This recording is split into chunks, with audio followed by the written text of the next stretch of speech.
J'ai des mots qui frappent, qui sonnent et qui font mal comme personne. C'est comme la vie qui s'arrête. J'ai des mouvements de colère sur le troisième millénaire. Tout casser, tout refaire. J'ai pas manqué de courage, mais c'était bien trop facile. Se laisser en héritage un exil.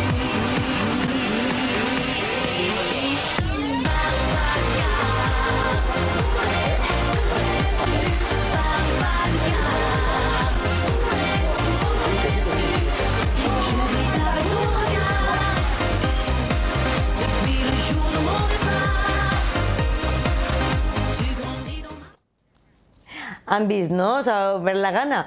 Doncs igual estem nosaltres. I és que no n'hi ha res millor que l'arròs. I si l'arròs és melós i està ben fet, millor encara.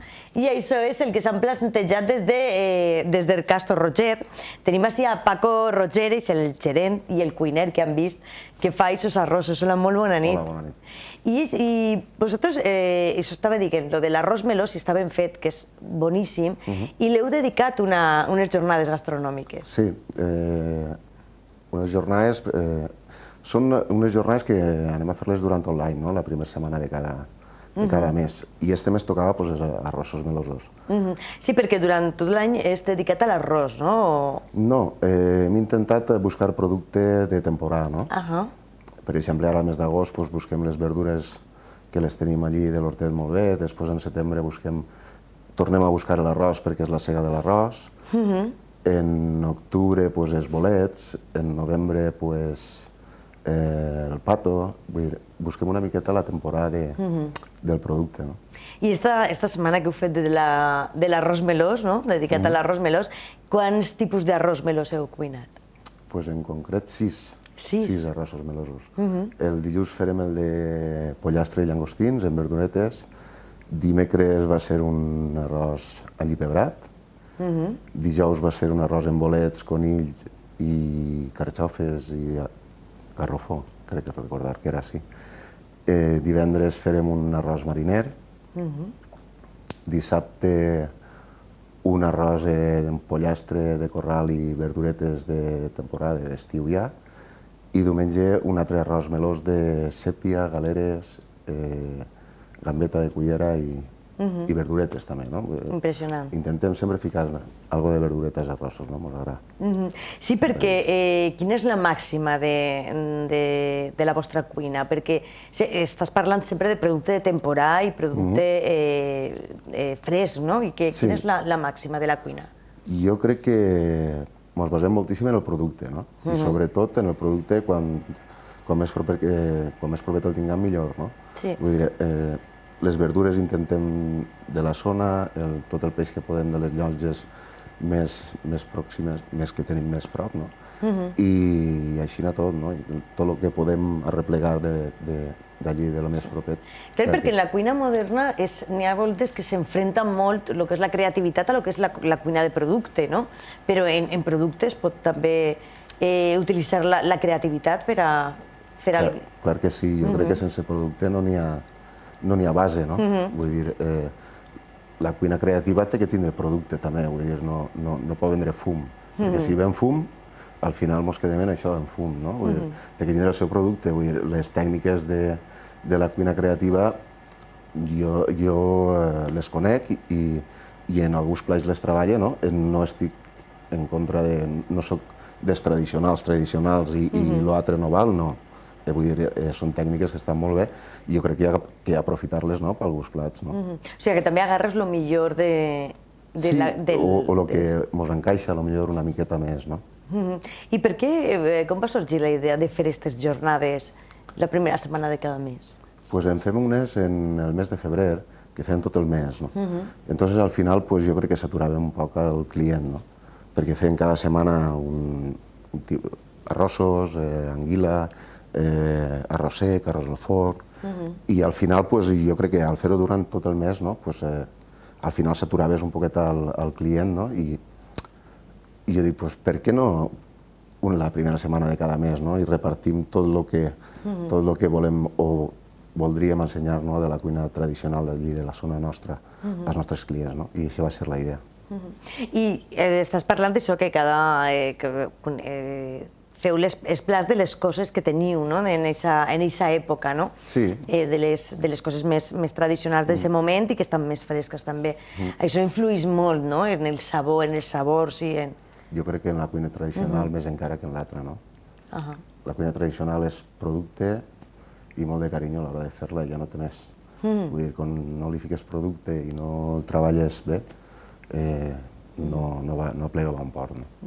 I fer arròs en València, perquè, clar, tu cuines per valencians, o sigui, el teu restaurant és famós i n'hi ha molta gent de fora que va també al restaurant, però van molts valencians, molts veïns a sopar i a dinar al restaurant. És més difícil que per a la gent de fora, perquè sí, l'arròs es fa en casa, no?, també. Jo crec que no. Jo crec que no és més difícil. Jo crec que fins inclús a voltes són més agraïts, no? Perquè saben un poquet o tenen una idea més... No vull dir en això que la gent que ve de fora no tinga una idea de lo que és una paella o és un arròs melós o és un arròs al forn, no? Però sí que a lo millor en els punts de cocció, en alguna verdura que fiques, la gent a lo millor de fora no està acostumada a menjar-lo, no? I la gent d'ací sí que sap que aquests arrossos porten aquests ingredients o que l'arròs té que estar un poc més senceret o... Són detallets, no? Clar, durant aquests dies que feu aquestes jornades, com canvia el que és la dinàmica del restaurant? És un poc complicat, no? Perquè ho portem tot un poc a remolque. Tens la carta per un costat i les jornades per l'altre, no? Perquè hi ha gent que no vol... Clar, perquè les jornades són aquest menú especial del plat del dia, en un preu especial també. Eso es. Entonces és un poc complicat, però bueno, ho portem bé, perquè també són...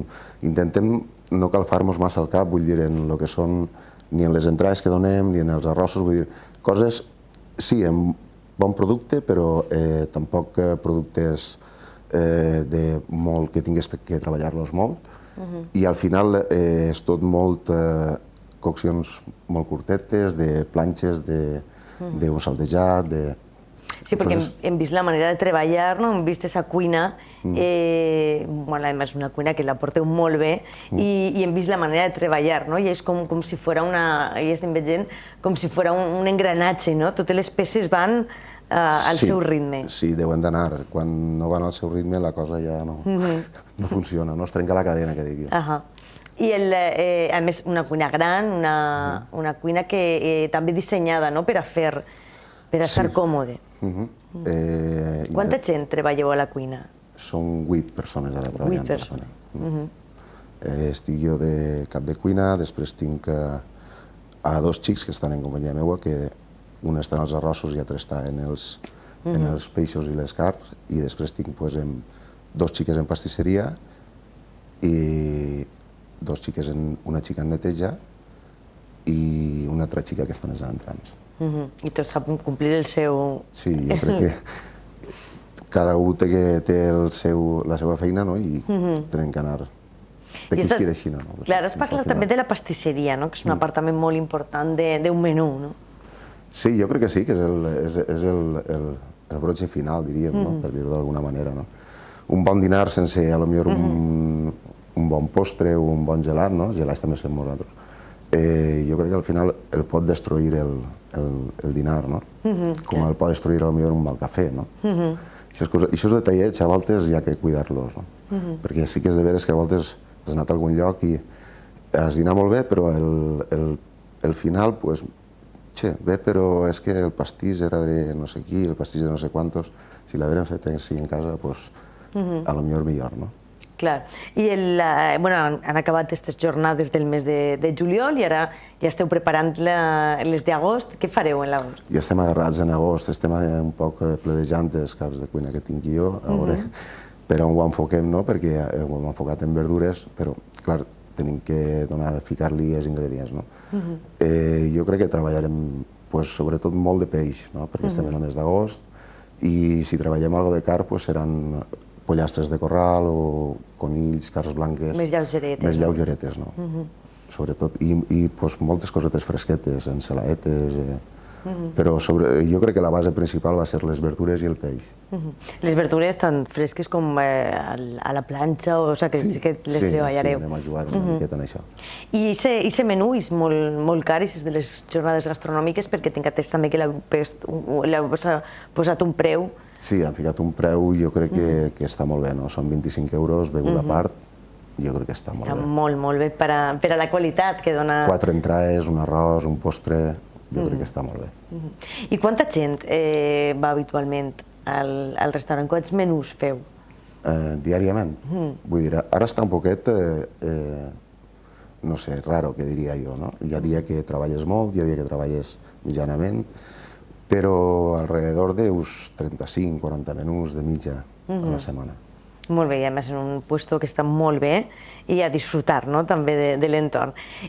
Moltíssimes gràcies. Recomanem a la gent, dona'm la direcció, ubica'm el restaurant. Estem en un poblet, en la carretera Nazaret-Oliva, que és la carretera antiga del Saler, bueno, antiga no, la carretera del Saler, que es diu Marín de Sant Llorenç, que està a 7 quilòmetres abans de plegar a Cullera, en la mateixa carretera.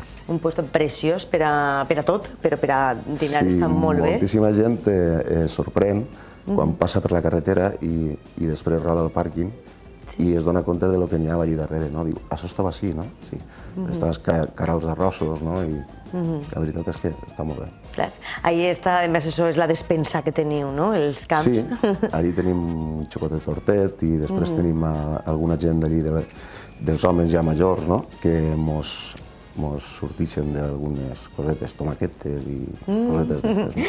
Molt bé, doncs moltíssimes gràcies, ja m'ho has obert l'apetit, jo no havia sopat i ja estic afambrada de lo que estaves contant. Moltíssimes gràcies. Gràcies a vosaltres. I prometem que recomanem absolutament a la gent a tastar aquests arrossos que hem vist, a més, que sense secret com es fan, que és tot d'una manera més natural i més artesanal possible.